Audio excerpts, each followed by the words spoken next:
నమస్తే V3 news కు స్వాగతం. నేను మారుతీరామ్. ముందుగా బులెటిన్లో హెడ్లైన్స్ చూద్దాం. ఆంధ్రప్రదేశ్లో సంచలనం సృష్టించిన ESI స్కామ్. మొత్తం 40 మందిని అరెస్టు చేసే అవకాశం.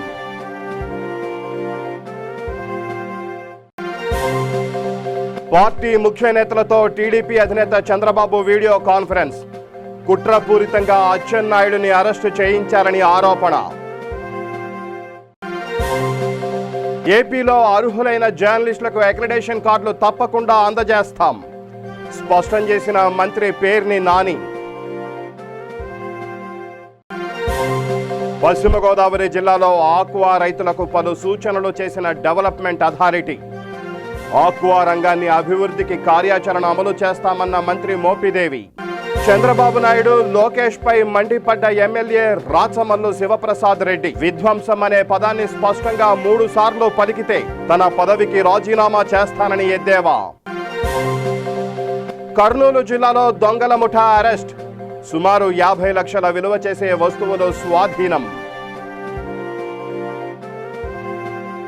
ఇక బులెటిన్లో డీటెయిల్స్ చూస్తే ఆంధ్రప్రదేశ్లో ESI స్కామ్ ఇప్పుడు సంచలనంగా మారింది. దీనికి సంబంధించి మాజీ మంత్రి అచ్చెన్నాయుడిని పోలీసులు అదుపులోకి తీసుకున్నారు. ఇక ఈ స్కామ్లో మరొకరిని కూడా పోలీసులు అదుపులోకి తీసుకున్నారు. ESI స్కామ్లో ESI తిరుపతి హాస్పిటల్ మాజీ డైరెక్టర్ డాక్టర్ రమేష్ కుమార్ను కూడా పోలీసులు అరెస్టు చేశారు. ఏసీబీ బృందం అర్ధరాత్రి ఆయన్ను అదుపులోకి తీసుకుంది. అక్కడి నుంచి ఆయన్ను వెంటనే విజయవాడకు తరలించారు. ఈ కేసుకు సంబంధించి మరికొందరిని కూడా అదుపులోకి తీసుకునే అవకాశాలున్నాయి. దీనిలో మాజీ మంత్రి అయ్యన్న పాత్రుడి పాత్ర ఉందని, దీనివల్ల కీలక టీడీపీ నేతలకు కూడా ఇందులో లబ్ధి చేకూరింది అని సమాచారం. వారిని కూడా అదుపులోకి తీసుకునే అవకాశం ఉంది. మొత్తం 40 మందిని అరెస్టు చేసే అవకాశం ఉందని తెలుస్తోంది.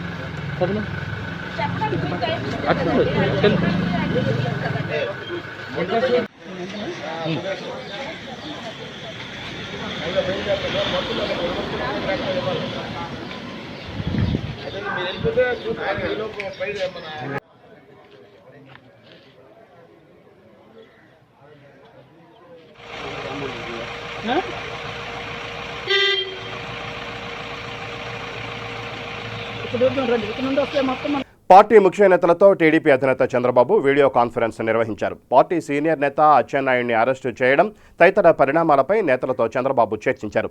అచ్చెన్న అరెస్టు నేపథ్యంలో చేపట్టాల్సిన కార్యక్రమాలపై చర్చించారు. కాగా అసెంబ్లీ సమావేశాలు సమీపిస్తున్న తరుణంలో ముఖ్యమంత్రి జగన్ కుట్రపూరితంగా అచ్చెన్నాయుడిని అరెస్టు చేయించారని చంద్రబాబు ఆరోపించారు. అచ్చెన్నాయుడు అరెస్టును తీవ్రంగా ఖండించారు. బీసీ నాయకుడు కాబట్టే అతన్ని అరెస్టు చేయించారని అన్నారు.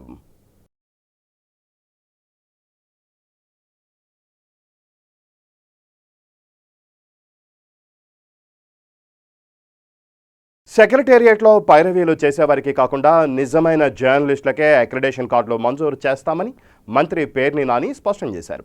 జీతం కోసం కాకుండా వృత్తి కోసం అంకితమైన వారికే తప్పకుండా గుర్తింపు కార్డులు ఇస్తామని చెప్పారు. పక్క రాష్ట్రాల్లో జర్నలిస్టులకు ఎలాంటి సౌకర్యాలు ఉన్నాయో విచారించి అంతకన్నా మెరుగైన సౌకర్యాలు అందిస్తామని, వైసీపీ హయాంలో జర్నలిస్టులకు ఇళ్ల స్థలాలు ఖచ్చితంగా ఇస్తామని హామీ ఇచ్చారు. అక్రిడేషన్ ప్రక్రియ ఆలస్యం కావడం పట్ల సీఎం జగన్ మండిపడ్డారని, త్వరలోనే అర్హులైన జర్నలిస్టులకు అక్రిడేషన్ కార్డులు తప్పకుండా అందజేస్తామని మంత్రి నాని తెలిపారు. విలేకరు జీవితం అనేది ఇవాళ నేను చూసి రాసింది, రిపోర్టింగ్ చేసింది, పొద్దున్నే ప్రజలకు చేరింది, చేర్చాలి అనేటువంటి ప్యాషన్తో పనిచేసేటువంటి నిజమైన మనస్తత్వం. జీతం కోసం కాకుండా ఆ విలేకరికి హోదా కోసం పనిచేసేటువంటి వ్యక్తులే దీంట్లో మిగలాలి తప్పితే వేరే ఎవరు ఉండకూడదు అనేది ఈ ప్రభుత్వం ఆలోచన. దానిలో రెండోది లేదు. దాంట్లో ఎలా చేద్దామో, దాన్ని ఎలా ఏరదామో అనేది తప్పితే ఇంకొక ఆలోచన లేదు. 4 రోజులు ఆలస్యమైనా విలేకరులకు తీపి కవర్ చెప్తాం. ఖచ్చితంగా విలేకరుల అక్రిడిటేషన్ కార్డు తొందరలోనే పూర్తి చేసి జగన్మోహన్ రెడ్డి గారి ప్రభుత్వం ఈ టర్మ్లోనే, అది 2వ టర్మ్ 3వ టర్మ్ కాదు, జగన్మోహన్ రెడ్డి గారు మీ అందరికీ స్థలాలు ఇచ్చి తీరుతారు ఖచ్చితంగా. కానీ నిజమైన విలేకరులు ఇస్తారు. సెక్రటరీలో పైరవీల కోసం వచ్చేవాళ్ళు, లేకపోతే దొంగ కార్డులు బస్ పాస్ కోసం వాళ్ళు కాకుండా, నిజాయితీగా జీతం కోసం కాకుండా వృత్తి కోసం, విలేకరు జీవితం అనే ప్యాషన్ కోసం ఉండే వాళ్ళకి గుర్తింపు కార్డులు ఇస్తాం. ఆ అక్రిడేషన్ కార్డులతో పాటు అవి కూడా ఇస్తాం. కమిషనర్ అండ్ INPR గారు, ఎక్సెప్షనల్ సెక్రటరీ గారు కొద్దిగా ఎందుకు ఆలస్యం చేశాడు, కానీ నేనైతే మిగతా రాష్ట్రాల్లో ఏమేమి బెనిఫిట్స్ ఉన్నాయి కూడా చూడమని నేను మంత్రివంగానే చెప్పాను. మళ్ళీ ఒకసారి ఆయనకి చెప్తాను. మాకన్నా జగన్మోహన్ రెడ్డి గారే స్పీడ్గా ఉన్నారు. ఇప్పుడు 1-2 సార్లు నాకు ఆయనకి ఇప్పండి ఆలస్యమైనందుకు, ఎక్స్ట్రాడిషన్ ఆలస్యం చేసినందుకు కూడా ఆయన కూడా మమ్మల్ని మందలించడం జరిగింది. తొందరలో చేస్తాం సార్. ఏపీ రాష్ట్ర ఆక్వా అథారిటీ బిల్లు ద్వారా ఏర్పడిన ఆక్వా కల్చర్ డెవలప్మెంట్ అథారిటీ పశ్చిమ గోదావరి జిల్లాలో ఆక్వా రైతుల నుంచి సలహాలు సూచనలు స్వీకరించింది. ఈ కార్యక్రమంలో మంత్రి మోపిదేవి వెంకటరమణ పాల్గొని రైతులకు పలు సూచనలు జారీ చేశారు. ఏపీలో ఆక్వా రైతుల కోసం ప్రభుత్వం అన్ని విధాలుగా చర్యలు తీసుకుంటుందని చెప్పారు. ముఖ్యంగా రాష్ట్రంలో ఆక్వా రంగాన్ని అభివృద్ధి చేసేలా కార్యాచరణ కూడా అమలు చేస్తోందని వివరించారు.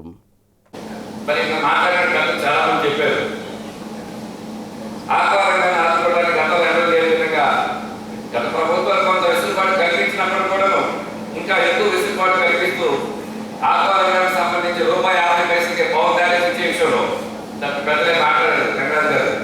ఒక్కొక్క రైతుకి ఎకరానికి సుమారుగా ₹5,000 చొప్పున పవర్ ట్యాక్స్ రూపంలో వెసులుబాటు వస్తున్న పరిస్థితి ఉంది. అంటే దాదాపుగా ఒక రైతు అంటే దాదాపుగా దాదాపు 8 నెలలు పంట ఫస్ట్ క్రాప్ వచ్చి సెకండ్ క్రాప్ వచ్చి చేయగానే 60 నెలలు పంట వేసుకున్నప్పుడు రైతుకి ఆదాయంగా దాదాపు ₹45,000 వరకు ప్రభుత్వం నుంచి వచ్చేటువంటి ఈ పవర్ టారిఫ్ యొక్క సబ్సిడీ వలన కొంత ఆర్థికపరమైనటువంటి వెసులుబాటు లభిస్తున్న పరిస్థితులు ఉన్నాయి. దానివల్ల రాష్ట్రంలో బడ్జెట్ మీద సుమారుగా ₹760 కోట్ల ఈ ఆక్వా రైతాంగానికి సంబంధించి ₹50 unit cost power tax subsidy ఇవ్వడం వలన ₹765 కోట్ల అదనపు భారం పడుతున్నటువంటి పరిస్థితులు ఉన్నాయి. గత ఈనాడు ఏ ప్రభుత్వం కూడా ఇంత ఆర్థిక భారాన్ని ఆక్వా రైతాంగం మీద దృష్టి పెట్టిన పరిస్థితి లేదు. ఇది ఎంతో శుభపరిణామం. ఈరోజు గౌరవ ముఖ్యమంత్రి గారు ఈ కోవిడ్ వచ్చిన తర్వాత ముందుగా ఈ రైలు ఎప్పుడు పడుతున్నారనే ఉద్దేశంతో వెంటనే బ్రిటిష్ మినిస్టర్ గారిని ఆదేశించారు. ఏలూరు, దేవరం జిల్లాలో 3 సార్లు సమావేశాలు, అలా ఈస్ట్ గోదావరి, వైజాగ్, గుంటూరు, నెల్లూరు దాకా ప్రతిరోజు పర్యటించి దీన్ని రెగ్యులేట్ చేయడం జరిగింది. ముందులో 2-3 రోజులు రైతులు తొందరగా పనిచేయడం, 25వ తారీఖు నుంచి 30వ తారీఖు దాకా కొంత ఇబ్బంది అయిన తర్వాత ఈ మీటింగ్ల ద్వారా ప్లాస్టిక్ ఇండస్ట్రీ కోఆపరేషన్ తోటి రైతుకి మంచి రేటు, ప్రతి సంవత్సరం వచ్చే రేటు కన్నా కూడా ఎక్కువ రేటు రావడం జరిగింది. మీకు తెలుసు, ప్రస్తుతం కంటే 10 లారీలు వచ్చి ఇక్కడ 9 లారీలు వస్తే డిమాండ్ ఉంటుంది, 11 లారీలు వస్తే మనం. కాబట్టి ఎప్పుడు ప్రతి సంవత్సరం మే నెలలో మార్కెట్ డెవలప్ అవుతూ ఉంటుంది. దానికంటే స్టాక్స్ ఎక్కువ రావడం. కాబట్టి ఈ సంవత్సరం పూర్తిగా దృష్టి పెట్టి గౌరవ ముఖ్యమంత్రి గారు ఎక్కడ కూడా రైతులకు ఇబ్బంది లేకుండా ఏంటి జరిగింది. ముఖ్యంగా రైతులు, నేను ఎన్నో సమావేశాలకు వచ్చాను. మా ఇష్టాలు గారు సార్లు ఆయన బయట కంట్రీస్ కూడా సైంటిఫిక్ తీసుకొచ్చి ఎన్నో సమావేశాలు పెట్టించారు. టీడీపీ అధ్యక్షుడు నారా చంద్రబాబు నాయుడు, నారా లోకేష్పై కడప జిల్లా ప్రొద్దుటూరు ఎమ్మెల్యే రాచమల్లు శివప్రసాద్ రెడ్డి నిప్పులు చెరిగారు.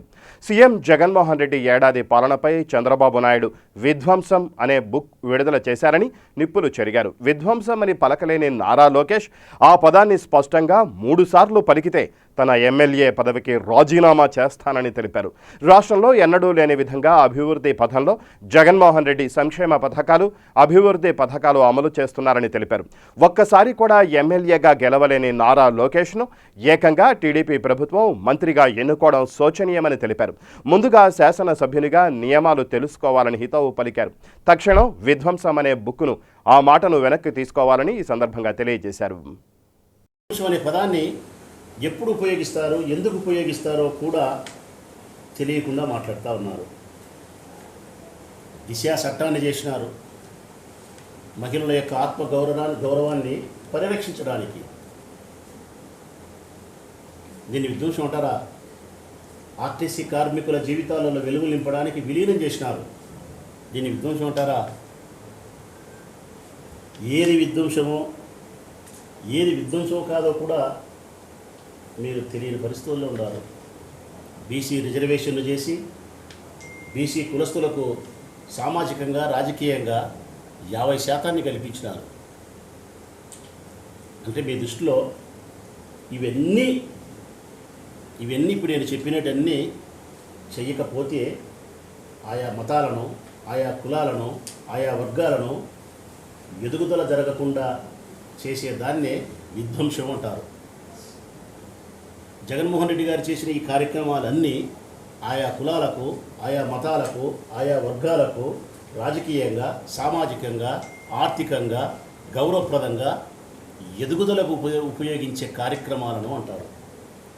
వీటికి ఎదుగుదల అంటారు, ప్రోత్సాహము అంటారు, చేదోడు అంటారు, నీకు అండగా ఉండడము అంటారు, భరోసాగా ఉండడము అంటారు. ఒక్క మాటలో చెప్పాలంటే, రాజశేఖర రెడ్డి గారి మాటలో చెప్పాలంటే నమ్మకము అంటారు. ఏమంటారన్నా? నమ్మకము అంటారు. రాజశేఖర రెడ్డి గారి భాషలో చెప్పాలంటే అది ఆ రక్తమే కాబట్టి, రాజశేఖర రెడ్డి గారి రక్తమే కాబట్టి జగన్మోహన్ రెడ్డిలో ప్రవహించేది నమ్మకానికి నమ్మకం కలిగించినాడు ఈ రాష్ట్ర ప్రజలందరికీ. ఎందుకు లోకేష్ బాబు గారు కానీ చంద్రబాబు నాయుడు గారు కానీ ఈ ప్రభుత్వాన్ని విధ్వంసం అనే పదాలతో పోలుస్తున్నారో పాత్రికేయులకు వివరించాలి. కర్నూలు జిల్లా డోన్ పట్టణంలో 3 సంవత్సరాల కాలంలో పలు చోట్ల చోరీలకు పాల్పడిన 3 వ్యక్తులను పోలీసులు అరెస్టు చేశారు. నిందితులు తలారి నాగవిజయుడు, బద్రి సంతోష్ కుమార్, దాసరి ఈశ్వరయ్యను అదుపులోకి తీసుకుని వీరి నుంచి 47 తులాల బంగారం, 25 కేజీల వెండి, 2 ద్విచక్ర వాహనాలు, 12 LED టీవీలు, ల్యాబ్ మిషన్ మరికొన్ని వస్తువులు స్వాధీనం చేసుకున్నారు. సుమారు 50 లక్షల విలువ చేసే వస్తువులను రికవరీ చేశారు. ఈరోజు మాకు రాబడిన సమాచారం మేరకు మధ్యాహ్నం 2 గంటలకి డౌన్ టౌన్ సిఐ గారికి రాబడిన సమాచారం మేరకు, అంటే మేము ఆల్రెడీ ఎస్పీ గారు, జిల్లా ఎస్పీ గారు, తర్వాత నా ఆధ్వర్యంలో వీళ్ళకి ఇన్స్ట్రక్షన్స్ ఇవ్వడం జరిగింది. ఎందుకంటే రీసెంట్గా బాగా డౌన్ టౌన్లో ఎక్కువ అఫెన్సెస్ జరిగినాయి. అఫెన్సెస్ అన్నీ అన్డిటెక్టెడ్గా ఉన్నాయి కాబట్టి కొద్దిగా కాన్సన్ట్రేట్ చేయమని చెప్పినాము. ఈ మధ్యకాలంలో దాని మీద లాక్డౌన్ సమయంలో నైట్ హెచ్పి జరిగింది. 12 టీవీల అఫెన్సెస్ జరిగింది కాబట్టి అది అప్పుడు వెహికల్ మూవ్మెంట్ లేదు, ముద్దాయి లేదు, ఎందుకంటే ట్రైన్ లేదు, లారీలు లేవు, బస్సులు లేవు. కాబట్టి ఇది it maybe local offenders, local వాళ్ళు ఇది అఫెన్స్ చేసి ఇక్కడ పెట్టుండాలనే ఉద్దేశంతో ఒక డౌట్ వచ్చింది. దానిపైన కొద్దిగా బాగా వర్కౌట్ చేస్తే మన వాళ్ళకు ఈరోజు రాబడిన సమాచారం మేరకు 2 గంటలకి ముక్తేశ్వర స్వామి టెంపుల్ అది ముక్తేశ్వర స్వామి టెంపుల్ దగ్గర వెహికల్ చెక్ చేస్తూ ఉన్నప్పుడు 2 వెహికల్లో 3 ముద్దాయిలు, విజయుడు, సంతోష్ కుమారు, తర్వాత ఈశ్వరయ్య, ఇలా 3 వెహికల్స్ టీవీలు పెట్టుకొని పోతా ఉంటే దాని మీద పట్టుకోవడం. ఎందుకంటే రీసెంట్గా దొంగతనాలు జరిగినాయి కాబట్టి ఆ దొంగతనాల పైన మన వాళ్ళు వర్క్ చేసి తర్వాత దానికి ముద్దాయిల విచారణలో వాళ్ళ నేర ఒప్పుదల స్టేట్మెంట్లో 2017 నుంచి దరిదాపు 14 కేసులు మన డోన్ టౌన్లోనే అఫెన్సులు చేశారు. ల్యాబ్ టెక్నీషియన్లో 3 ల్యాబ్ మిషన్స్ కూడా తెప్పు చేశారు 2017లో. లాస్ట్ 2018లో శివా జ్యువెలరీ షాప్లో మేజర్ బ్యాంక్ షట్టర్లు కొట్టేసి మొత్తం సీసీ కెమెరాలు కూడా డిస్టర్బ్ చేసి దరిదాపు 30 తులాలు బంగారు, 23 కేజీలు గోల్డ్ అప్పుడు మొత్తం తీసుకెళ్ళిపోవడం జరిగింది. సబ్సిక్వెంట్గా అలవాటు పడి చిన్నగా ఒక్కొక్కటి వ్యసనాలకి ఇదే కదా మనకేం జరగలేదని చెప్పని చిన్న అఫెన్సులు చేసుకుంటూ వచ్చారు. ఇప్పుడు రీసెంట్గా మనకి ఆ కాలక్రమంలో ఈ టీవీలు కూడా నేరాలు చేయడం జరిగింది. ఇవన్నీ కలిసి ఒకసారి అమ్మేసుకుంటే మనం మంచి అమౌంట్ వస్తుంది, 3 సెటిల్ అవుతూ ఉంటున్నారు. ఈ లోపల వాళ్ళు పట్టుకోవడం జరిగింది. వాళ్ళు పట్టుకొని ఈ ప్రాపర్టీని అంతా కూడా దాదాపు 43 కేజీల గోల్డ్, 43 తులాలు గోల్డ్, 25 కేజీల వరకు గోల్డ్ వెండి రికవరీ చేయడం అయింది. 2 బైకులు, తర్వాత 12 టీవీలు, 3 హోమ్ థియేటర్స్ కూడా రికవరీ చేశారు. సార్ మొత్తం ఎన్ని కేసులు ఉన్నాయి సార్? మొత్తం 17 కేసులు, 14 ముగ్గురు పైన వీడు కూడా ఏంటంటే రిఫ్రాఫ్ వీళ్ళంతా ఏంటంటే ఈ సంతోష్ కుమార్ ఏమో తల్లిదండ్రులు ఎవరు లేరు వానికి. వాడు ఏం చేసే చిన్నప్పటి నుంచి ఎవరో ముసలాం బేతంచల వాడిని పెంచి దగ్గర తీసింది. వీడు చిన్నగా దొంగతనాలకి అలవాటు పడేటప్పుడు ఆమె కూడా వదిలేసింది. వాడికి విజయుడు అనేవాడు అక్కడ బేతంచలో పరిచయం అయినాడు. ఆ విజయుడికి ఈశ్వర్ అయినాడు బంధువు కాబట్టి వీళ్ళు ఈ విధంగా చిన్న ఫ్రెండ్షిప్ డెవలప్ అయ్యి చిన్న నేర ప్రవృత్తి నేర్చుకొని ఈరోజు ఇన్ని కేసులు అఫెన్సులు చేయడము మంచి దాదాపు 30-35 lakhs వర్త్ రూపీస్ ప్రాపర్టీని దొంగతనం చేశారు. వాళ్ళు ఈరోజు అమ్ముకోవడానికి వాళ్ళు మన వాళ్ళు రాబడిన సమాచారం ప్రకారం డోను సుబ్రహ్మణ్యం సి తర్వాత సురేష్, నరేష్ వాళ్ళ సిబ్బందితో ఈరోజు వాళ్ళు ముగ్గురిని అరెస్ట్ చేసి బైకులు ప్రాపర్టీ అంతా సీజ్ చేశారు. సముద్ర తీర గ్రామాలలో ఓఎన్జీసీ వెల్స్ నుంచి అక్రమంగా ఆయిల్ దొంగిలించే ముఠాను పోలీసులు అరెస్టు చేశారు. తూర్పుగోదావరి జిల్లా మలికిపురం మండలం తూర్పుపాలెం, కరవాక, కేశనపల్లి సముద్ర తీర ప్రాంతాలలో ఓఎన్జీసీ బావుల నుంచి అక్రమంగా ఆయిల్ దొంగిలిస్తున్న 4 వ్యక్తులను అదుపులోకి తీసుకొని మహేంద్ర బొలెరో వాహనం, 15 ట్యాంకులు, ఒక ప్రత్యేక పరికరం, 170 లీటర్ల ఆయిల్ స్వాధీనం చేసుకున్నట్లు డీఎస్పీ షేక్ మాషూమ్ బాషా తెలిపారు. ఎంతో చాకచక్యంగా వ్యవహరించి నిందితులను పట్టుకున్న రాజోలు సీఐ దుర్గా శేఖర్ రెడ్డి, మలికిపురం ఎస్ఐ నాగరాజు మరియు సిబ్బందిని జిల్లా ఎస్పీ నయీం అస్కీ, అమలాపురం డీఎస్పీ షేక్ మాసూమ్ బాషా అభినందించారు.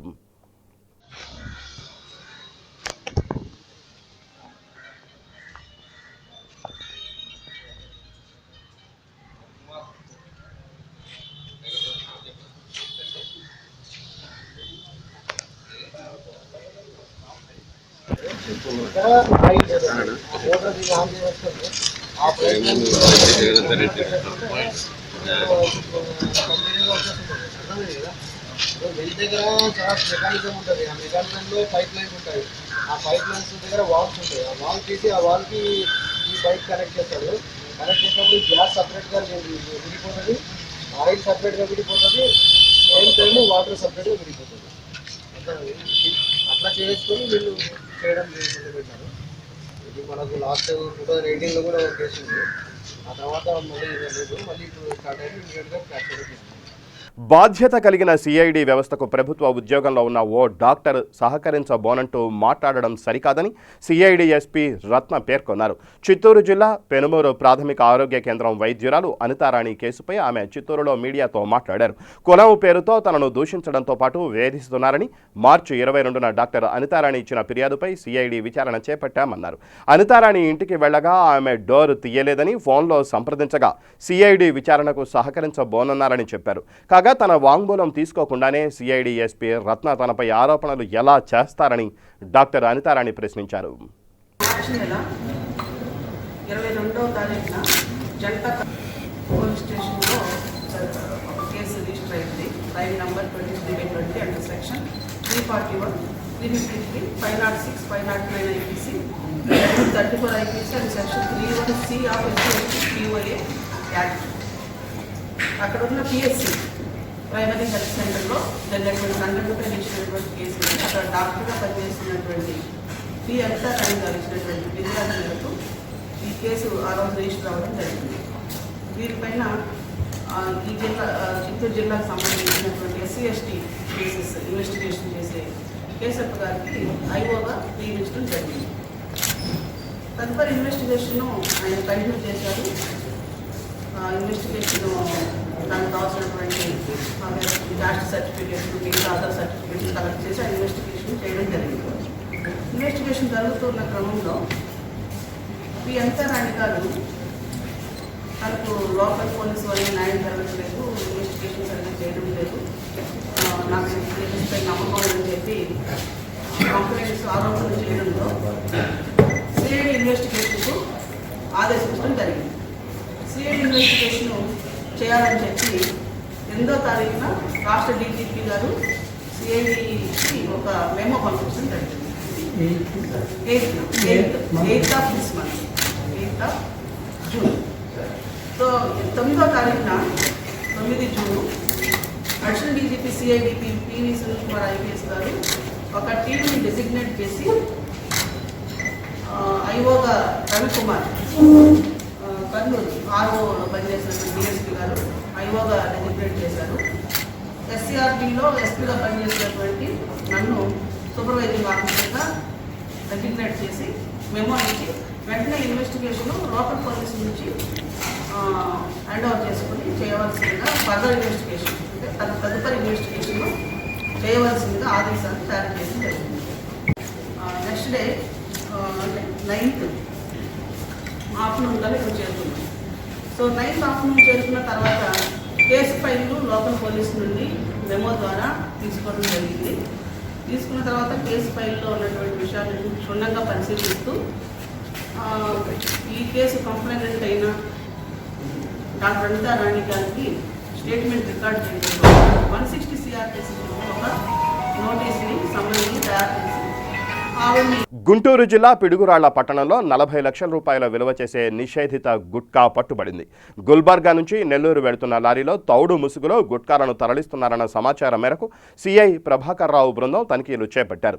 ఈ దాడుల్లో పిడుగురాళ్ల పట్టణ పరిధిలో 300 బస్తాల లారీని అదుపులోకి తీసుకున్నారు. ఈ సందర్భంగా సిఐ మాట్లాడుతూ గుట్కా అక్రమ రవాణాపై పోలీసు వారి నిఘా నిరంతరం ఉంటుందని, పట్టణ పరిధిలో గుట్కా వ్యాపారం చేస్తే ఎంతటి వారినైనా కఠిన చర్యలు తప్పవని హెచ్చరించారు.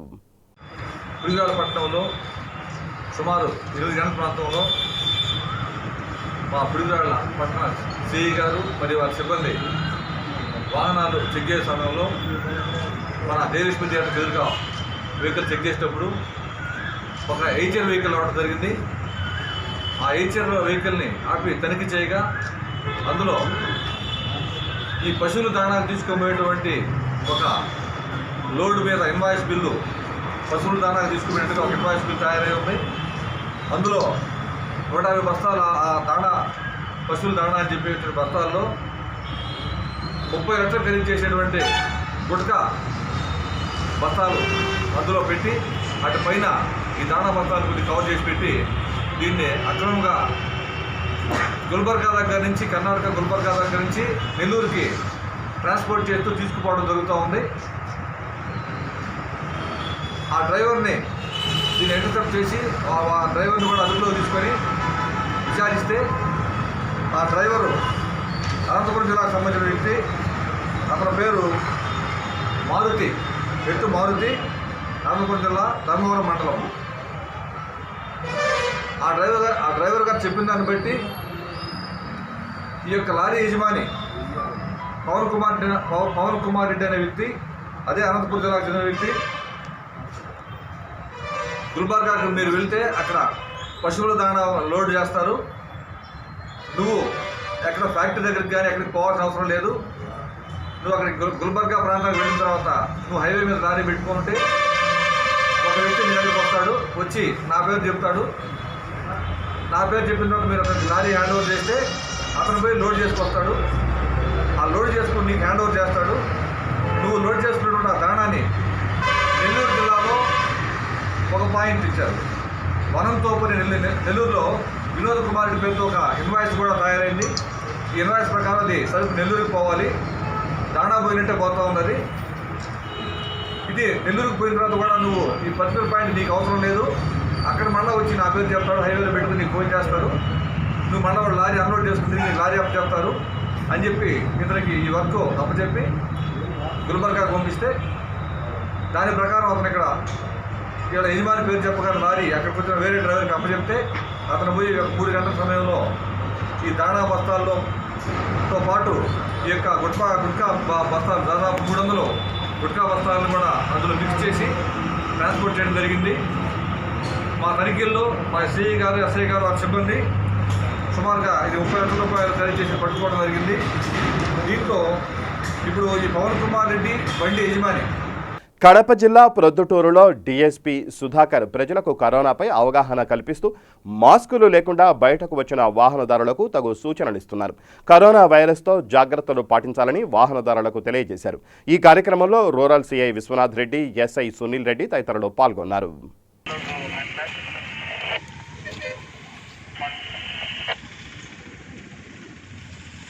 भाई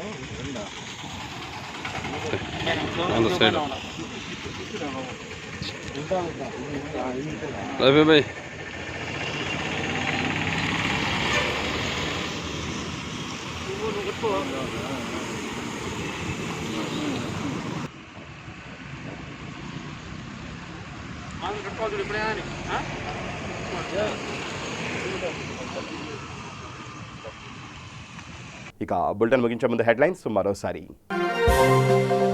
ఆంధ్రప్రదేశ్లో సంచలనం సృష్టించిన ఈఎస్ఐ స్కామ్, మొత్తం 40 మందిని అరెస్టు చేసే అవకాశం.